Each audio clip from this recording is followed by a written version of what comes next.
ఇవాళ మనం చూస్తున్నాం ప్రజలు కోపంగా ఉన్నారు. వాస్తవం, రుణమాఫీ కాలే. కేసీఆర్ గారు చెప్పినారు రైతు బంధుకు రామ్ రామ్ అవుతుంది కాంగ్రెస్ వస్తే అని చెప్పిండు. చెప్పినట్టే కేవలం ఎలక్షన్లు ఉన్నప్పుడు పార్లమెంట్ ముందు అది కూడా మనం ఎన్నికల ముందు దాచిపెట్టిపోయిన పైసలు వేసినట్టు చేసిండు. పెంచుతా అన్నాడు కేసీఆర్. 10,000 ఇస్తే నేను 15,000 ఇస్తా అన్నరికిండు. కానీ మళ్ళీ ఆఖరికి ఆ 7,600 కోట్లు ఏదైతే కాంగ్రెస్ వాళ్ళే ఆపినరో ఎలక్షన్ల ముందు ఎన్నికల కమిషన్కు ఉత్తరాలు రాసి ఒక గవే పైసలు 4 నెలలు సతాయించి పార్లమెంట్ ముంగట వేసినట్టు చేసిండు.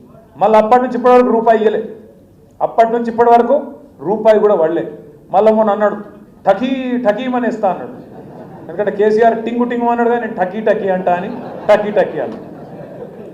మేము అనుకుంటే నిజంగానే పడతాయేమో కదేదో భూములను పెట్టిండట. ఇక్కడ మీ రంగారెడ్డి జిల్లా భూములే 10,000 కోట్లు అవి తనక పెట్టి తెచ్చిండట.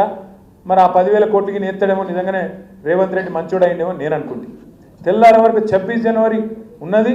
ఈరోజు సెలవు ఉంది బ్యాంకులకు. మీరు తెల్లారు లేచే వరకే ఫోన్లు మోగుతూనే ఉంటాయి. టకీ టకీ అంటే అన్నాడు. పడ్డాయా మరి టకీ టకీ? పడ్డాయా? టకీ లేదు, టుకీ లేదు, ఏది దిక్కు లేదు. పడ్డదా తులం బంగారం టకీ టకీమని? పడ్డదా 2,500 టకీ టకీమని?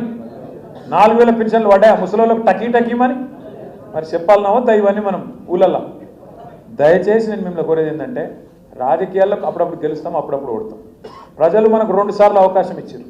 2 సార్లు వికారాబాద్ ఎమ్మెల్యే గెలిపించారు. మనకు 14 గెలిపించారు, 18 గెలిపించారు. మీ వాళ్ళు ఇమాందారులే. వికారాబాద్ వాళ్ళు ప్రజలు మంచోళ్ళు, ఇమాందారులు గెలిపించారు.